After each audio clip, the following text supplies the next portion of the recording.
Halo pemirsa, selamat pagi. Seorang pria disiram air keras oleh orang tak dikenal saat menunggu temannya di pinggir jalan Jamin Ginting, Kota Medan. Korban harus dioperasi akibat luka bakar di wajahnya. Saya, Brigita Verlina. Kita jumpa lagi di program Berita Kriminal. Bersama kita akan mengungkap dunia kejahatan dengan berbagai laporan kriminal di dalam Sergap.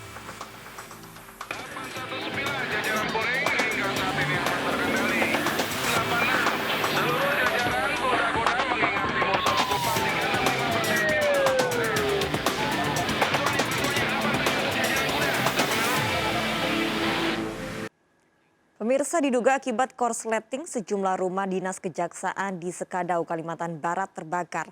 Proses pemadaman terkendala sulitnya sumber air di lokasi.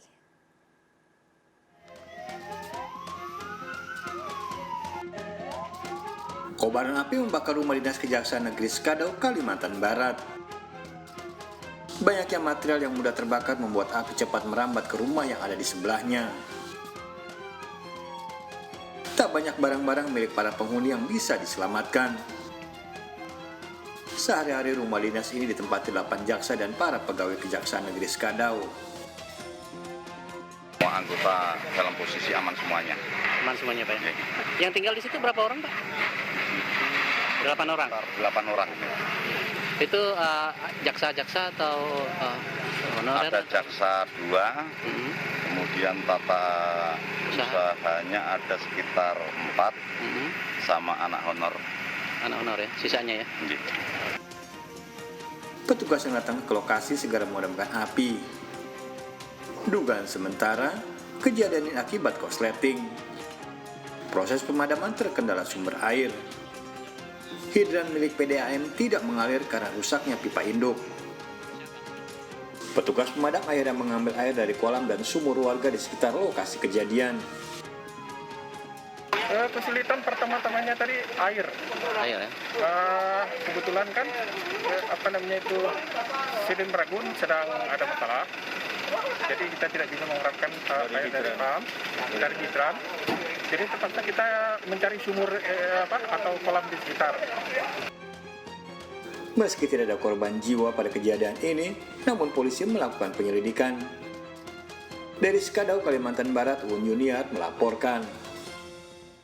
Pemirsa, warga merebut paksa jenazah seorang wanita pasien COVID-19 di Puskesmas Pujer, Bondowoso, Jawa Timur. Akibatnya puluhan warga nyaris bentrok dengan aparat keamanan. Jenazah dibawa warga menggunakan mobil pick-up.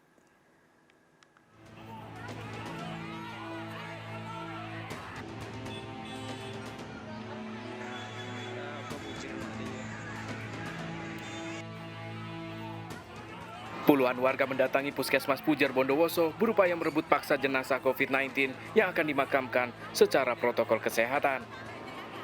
Aksi warga yang sempat terekam video amatir ini viral di media sosial.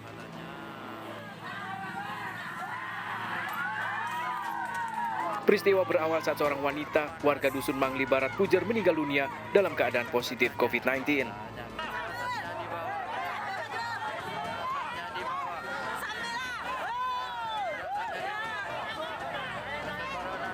Warga membantah menyebut pasien meninggal dunia akibat serangan jantung bukan karena terpapar COVID-19. Warga dan petugas keamanan nyaris bentrok dalam upaya perebutan paksa jenazah ini. Warga yang tak terima langsung mengambil dan membawa jenazah ke mobil pick-up untuk dibawa pulang.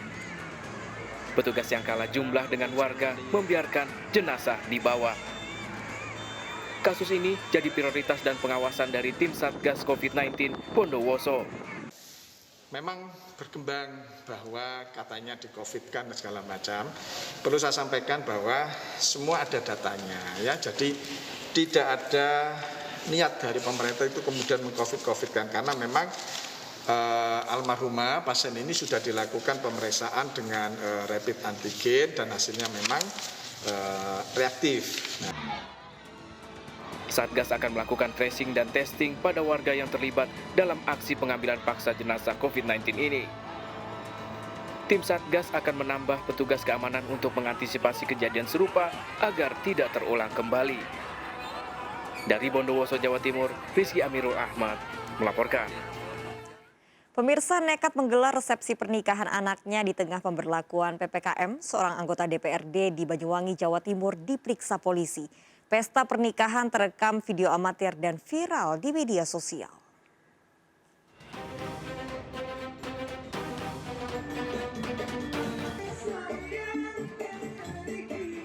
Video amatir pesta pernikahan anak anggota DPRD Banyuwangi yang digelar akhir pekan lalu di wilayah Kalibaru, Banyuwangi, Jawa Timur viral di media sosial.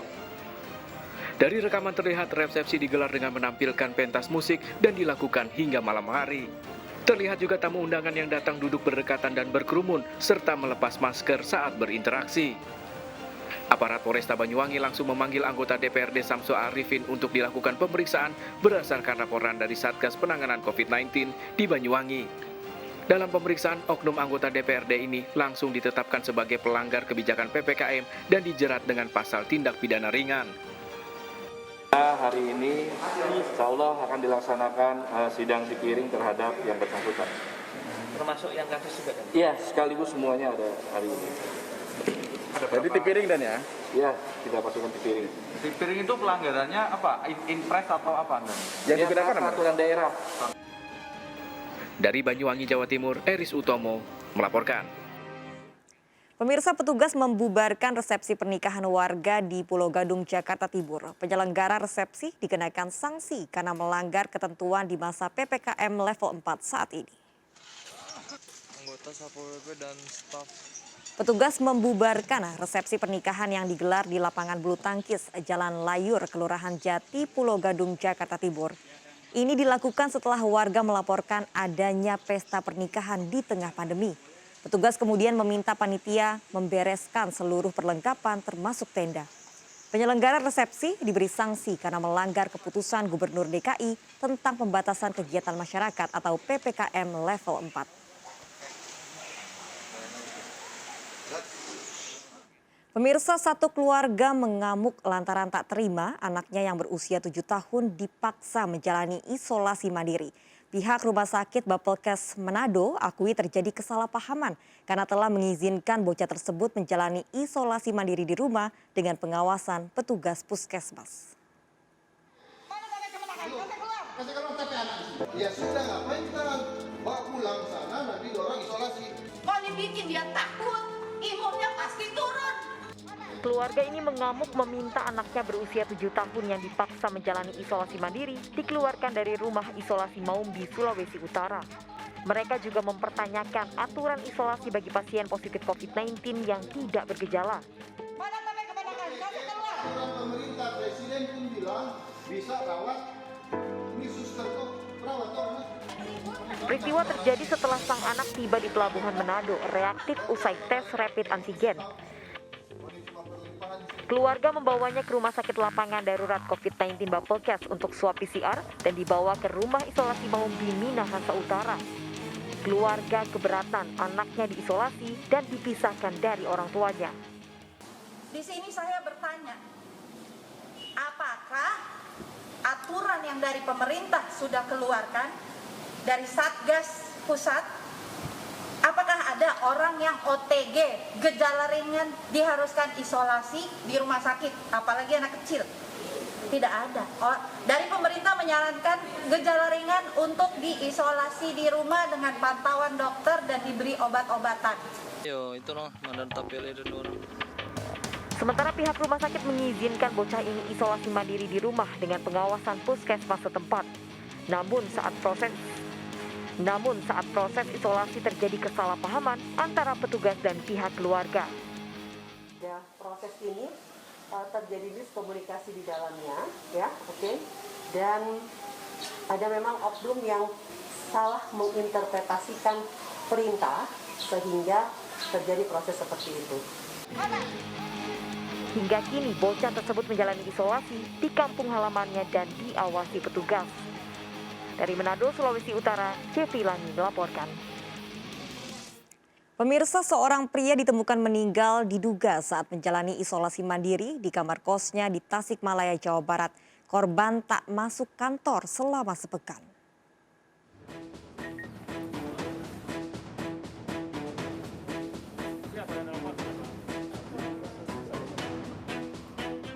Warga dikejutkan dengan tewasnya seorang pria di dalam kamar kosan Kampung Aboh, Tasikmalaya, Jawa Barat. Tewasnya korban diketahui setelah warga curiga tidak melihat korban beraktivitas, selain itu lampu rumah juga tidak menyala. Saat diperiksa, pria 54 tahun ini ditemukan tak bernyawa di kamar kosnya. Sehari-hari ia bekerja sebagai satpam di Dinas Perizinan Lingkungan Pemkot Tasikmalaya dan sudah izin tidak bekerja selama 1 minggu karena sakit di bagian perut. 1 mingguan, Pak. Dia bilang kepada saya ada mah katanya gitu, gejalanya seperti itu. Petugas menemukan banyak obat dan vitamin, diduga korban positif COVID-19. Sesak, sakit tenggorokan, kemudian ada beberapa vitamin. Nah, itu kita belum bisa memastikan apakah korban itu ada kaitannya dengan COVID-19 atau enggak. Sekarang sedang dalam pemeriksaan oleh tim medis. Setelah olah TKP dan pemeriksaan Dinas Kesehatan, jasad korban dimakamkan sesuai dengan protokol kesehatan. Dari Tasikmalaya, Jawa Barat, Asep Juharyono melaporkan. Ya pemirsa, minim lampu penerangan jalan, seorang wanita pengendara motor menabrak mobil yang sedang memutar balik di Cakung, Jakarta Timur. Akibatnya korban tak sadarkan diri.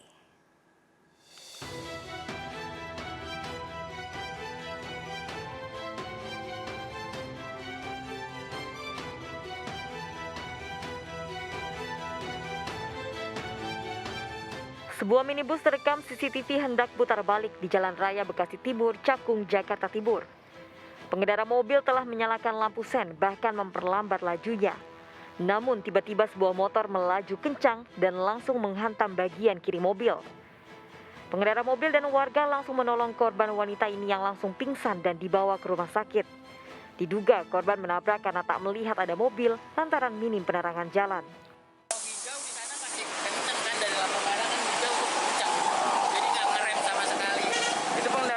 Cewek, Pak? Cewek. Pakai jilbab. Itu nggak sadar apa? Awalnya sadar, diangkat itu dia sadar. Terus nggak lama sekitar setengah menit langsung dia pingsan.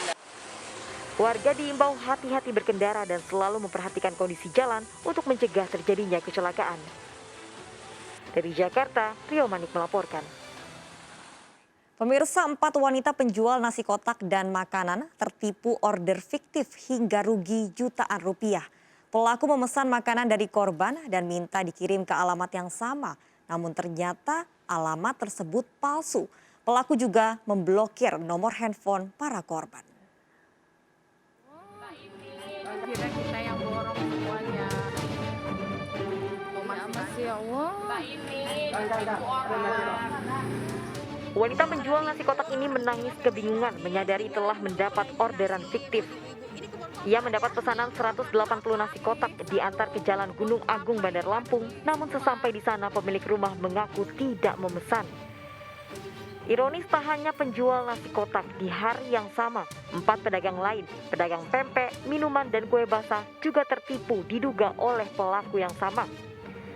Para penjual ini langsung menghubungi nomor pelaku yang ternyata sudah terblokir dan tidak bisa dihubungi. Di sana saya bukan di-cancel lagi, tapi saya ditipu. Nomor saya diblokir. Sampai di sana saya ketemu juga dengan tukang nasi kotak yang dia order 180 kotak. Sama, dia mengatasnamakan Pak Husen yang pesan. Dia nunjukin titiknya sama masjid juga di samping warung kecil. Sampai si tukang nasi itu juga nangis karena dia posisinya juga bahan-bahan yang dia ambil juga katanya dari warung dulu, belum dibayar. Para korban mengalami kerugian jutaan rupiah. Untuk meringankan beban para korban, warga setempat membeli makanan tersebut. Warga berharap pelaku segera ditangkap karena ulahnya merugikan para pelaku usaha. Dari Bandar Lampung, Andres Afandi melaporkan. Seorang pria disiram air keras oleh orang tak dikenal saat menunggu temannya di pinggir jalan Kota Medan.